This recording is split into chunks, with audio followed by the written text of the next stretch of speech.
Hello developers, आप सभी का स्वागत है आपके अपने यूट्यूब चैनल जैम वर्ड में। आज का हमारा टॉपिक है Firebase push notification in dot net मार्वे। तो इसमें सबसे पहले हम एक प्रोजेक्ट बनाएंगे डॉट नेट मार्वे में, जिसका नाम आप कुछ भी लिख सकते हैं। इसमें मैंने डॉट नेट 8 सेलेक्ट किया है, जो कि लॉन्ग टर्म सपोर्ट है, तो इसको सिलेक्ट करके क्रिएट किया है एक प्रोजेक्ट। हमारा प्रोजेक्ट क्रिएट हो गया है। इसमें पुश नोटिफिकेशन ऐड करने के लिए पहले मुझे एक्चुअली 2 नगेट की जरूरत है। अभी मैं आपको डिफरेंट वेज भी बताऊंगा कि कैसे आप नगेट है जो प्रोजेक्ट में ऐड कर सकते हैं। सबसे पहले जो हम करते हैं, राइट क्लिक करके सोल्यूशन के ऊपर मैनेज न्यूगेट पैकेजेस, यहाँ पे क्लिक करेंगे। हमारे जो इंस्टॉल्ड नगेट्स होंगे वो हमारे यहाँ पे आ जाएंगे, और जो हमने इंक्लूड करने हैं अपने सोल्यूशन में, उसको हम ब्राउज कर। सबसे पहले हमारा जो प्लगइन होगा, प्लगइन डॉट फायरबेस, जो सबसे पहले न्यूगेट है, ये हमें क्या है अपने सोल्यूशन में इंक्लूड करना। तो क्या है, ये हमारा इंक्लूड हो गया है। ये एक तरीका है नगेट इंक्लूड कराने के लिए। अदरवाइज आप टूल्स में जाकर जो न्यूगेट पैकेज मैनेजर है, वहाँ पे पैकेज मैनेजर कंसोल, यहाँ पे आप क्लिक करोगे, क्या एक और विंडो ओपन हो जाएगी। इसमें हम अपना पैकेज का नेम जो भी हमने इंक्लूड करना है वो यहाँ पे डाल सकते हैं। जैसे अभी मैंने सेकंड जो नगेट है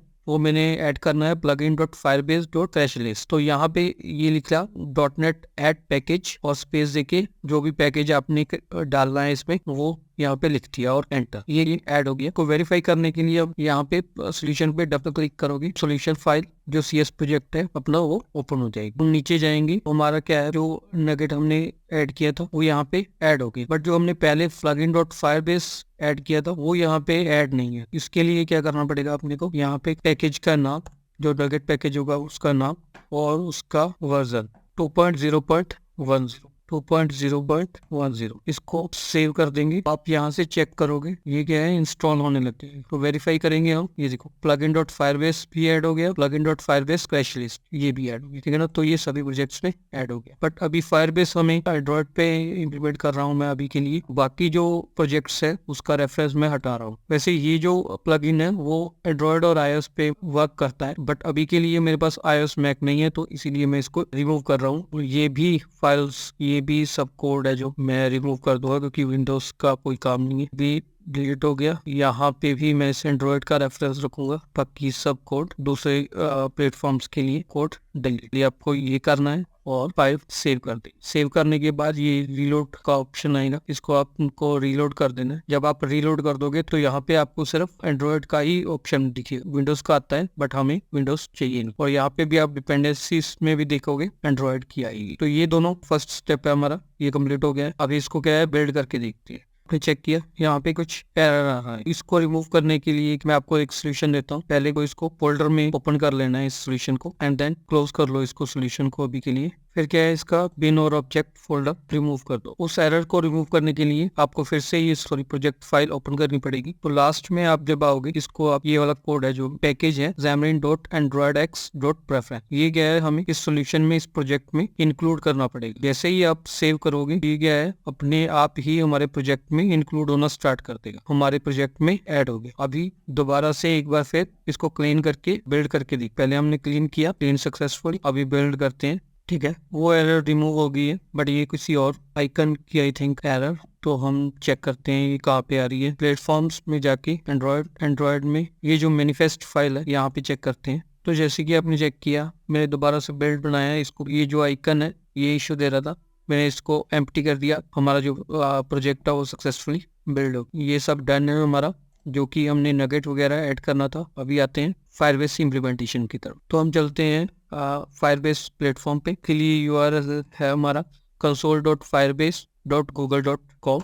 यहाँ पे हम एंटर करेंगे, डैशबोर्ड है वो ओपन हो जाएगा। उसके बाद क्या है, हम प्रोजेक्ट ऐड करेंगे, कंटिन्यू डिसेबल कर देना है, क्रिएट प्रोजेक्ट। ये हमारा प्रोजेक्ट क्रिएट हो गया है। कंटिन्यू करने के बाद डैशबोर्ड आ गया इस प्रोजेक्ट का, ये जो अभी हमने क्रिएट किया है। हमें एक प्रोजेक्ट बनाना है इसमें एंड्रॉयड के लिए। के ऊपर क्लिक करने के बाद सबसे पहले क्या है, एंड्रॉयड का पैकेज नेम लिखना, मैनिफेस्ट फाइल में मिलेगा। मैनिफेस्ट फाइल में क्लिक किया, कंपनी नेम डॉट जो प्रोजेक्ट का नाम है वो डाल दो, और यहाँ पे प्रोजेक्ट का जो एप्लीकेशन नेम है वो एप्लीकेशन नेम डाल। और मैंने पैकेज नेम सेम डाल दिया। ये जो एप्लीकेंट का निक नेम है ये ऑप्शनल है, आप डाल सकते हो। इसको एप्टी छोड़ दो, रजिस्टर है कि ऐप जो है वो फायरबेस पे रजिस्टर हो जाएगी। उसके बाद क्या है, ये जेसन फाइल जनरेट करता है, इसको क्या है डाउनलोड कर लो आप। ये डाउनलोड हो गई। नेक्स्ट पे क्लिक किया, अभी हमें कुछ भी नहीं चाहिए।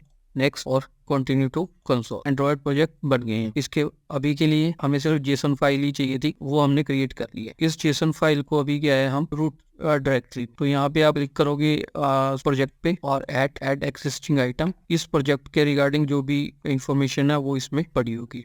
एक्शन नेम है जो वो चेंज करना है, गूगल सर्विसेज जेसन, ये करके हमें को क्लोज। नेक्स्ट हमें मावी प्रोग्राम में कुछ मेथड लिखना है। ये मैंने पहले से लिख रखा है तो मैं आप डायरेक्टली पेस्ट कर देता हूँ यहाँ पे। इनिशियलाइज करेंगे हमारा फायरबेस, अगर iOS है तो iOS में, अगर एंड्रॉयड है तो एंड्रॉयड में ये वाला मेथड चलेगा। और उसके बाद हमने एक और स्टैटिक मेथड बनाया है इसके, ये फायरबेस सेटिंग्स, जो भी हमने सेटिंग्स वगैरह है वो इंक्लूड करनी है, वो यहाँ पे करेंगे। यहाँ पे एक और प्रॉपर्टी है हम इंक्लूड करेंगे यहाँ पे, इस एनालिटिक्स एनेबल्ड, ये भी हम ट्रू करेंगे। यहाँ पे फायरबेस है, इनिशियलाइज हो जाए। उसके बाद एक और यहाँ पे कोड लिखना है फायरबेस क्रैश लिस्ट का, ये भी, इसको भी हम अनेबल करेंगे। अभी हम नेक्स्ट जाएंगे, एंड्रॉयड में जाएंगे, रिसोर्स फोल्डर में एक जो वैल्यूज करके फोल्डर है, यहाँ पे एक और फाइल क्रिएट करेंगे। फाइल का नाम है string.xml, ठीक है, इसको इंक्लूड करेंगे। हमें कुछ कोड लिखना है, इसमें क्या है, हमने specialist mapping file ID save कर देना। अभी हमें नेक्स्ट मैनिफेस्ट में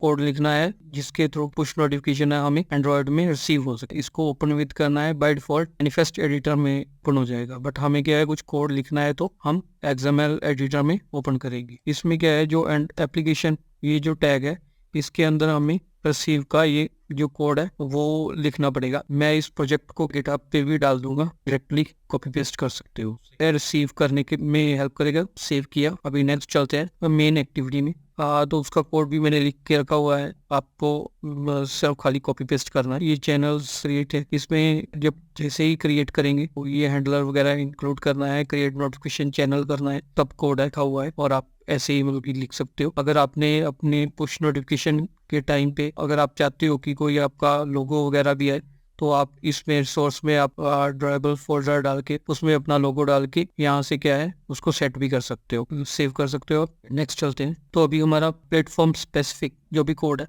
वो हमने लिख लिया है, डन। अभी नेक्स्ट चाहिए हमें एक जो डिवाइस है टोकन्स। जब हम मेन पेज पे आएंगे तब बटन क्लिक कोड लिख देता हूँ, इसके थ्रू क्या है हमें ये टोकन मिल जाए। तो मैं ये वाला प्रोजेक्ट अपनी जो फिजिकल डिवाइस है उस पे मैं डिप्लॉय करता हूँ। तो हम यहाँ पे लोकल डिवाइस है वो सिलेक्ट करते हैं, हमारी ऐप डिप्लॉय हो गई है। जैसे कि आपने देखा हमें एरर आ रहा था, आइडेंटिफाई कर लिया है कैसे आ रहा था। तो हमने क्या किया, एक ड्रॉइड में क्रिएट की थी ना फाइल जो कि string.xml। अगर जब आप क्रिएट करो तो इसका क्या है, प्रॉपर्टीज में जाके का बिल्ड एक्शन है वो सेट करना है एंड्रॉइड रिसोर्स, देन ऐप है वो सक्सेसफुली डिप्लॉयड हो गई है। इसके बाद हमने टोकन लेना है जो मेन हमारा टारगेट था। तो हम क्या करेंगे, यहाँ पे क्लिक मी पे जब हमने क्लिक किया तब क्या है, ये हमारा टोकन आ गया, कॉपी कर लिया और यहाँ पे कंटिन्यू कर दिया। अभी मैं इस पुश नोटिफिकेशन भेजता हूँ थ्रू फायरबेस। तो हम फायरबेस पे चलते हैं। फायरबेस पे हम आगे सेंड कर सकते हैं। एंगेज पे जाके मैसेजिंग पे क्लिक किया। मैसेजिंग के बाद एक ऑप्शन आएगी create your first template, click किया, यहाँ पे सिलेक्ट किया पुश नोटिफिकेशन क्रिएट। जब आप क्रिएट करोगी यहाँ पे आप उसका टाइटल दोगे अपनी नोटिफिकेशन का, जैसे मैंने टेस्ट दे सकता हूँ यहाँ पे टेक्स्ट जो नोटिफिकेशन डिटेल में जाएगा, this is my first notification. उसके बाद क्या है, आप क्लिक करो सेंड टेस्ट मैसेज पे। यहाँ पे क्या है, जो हमने टोकन वहां से कॉपी किया था यहाँ पे पेस्ट कर दिया और प्लस बटन पे क्लिक किया। और यहाँ पे जैसे ही मैं टेस्ट क्लिक करूंगा तो क्या है, यहाँ पे मेरे ऐप पे नोटिफिकेशन आ जाएगी, साउंड भी आ गई और यहाँ पे आप चेक करोगे तो नोटिफिकेशन भी यहाँ पे आ गई। ये जो हमारा टाइटल है वो टेस्ट यहाँ पे, और ये जो टेक्स्ट है जो डिस्क्रिप्शन है वो नीचे आ गई। तो यहाँ पे अगर अभी तो डिफ़ॉल्ट जो एंड्रॉयड का आइकन आ रहा है, बट अगर आप चाहते हो कि आपका कस्टम आए तो जैसे मैंने वो स्मॉल आइकन बोला था वहाँ पे आप सेट करोगे तो यहाँ पे आपका आइकन हो जाएगा। That's it. इस वीडियो में इतना ही। अगर आपको वीडियो नॉलेजेबल लगी हो तो लाइक करना प्लीज़ और चैनल को सब्सक्राइब करना। Thank you.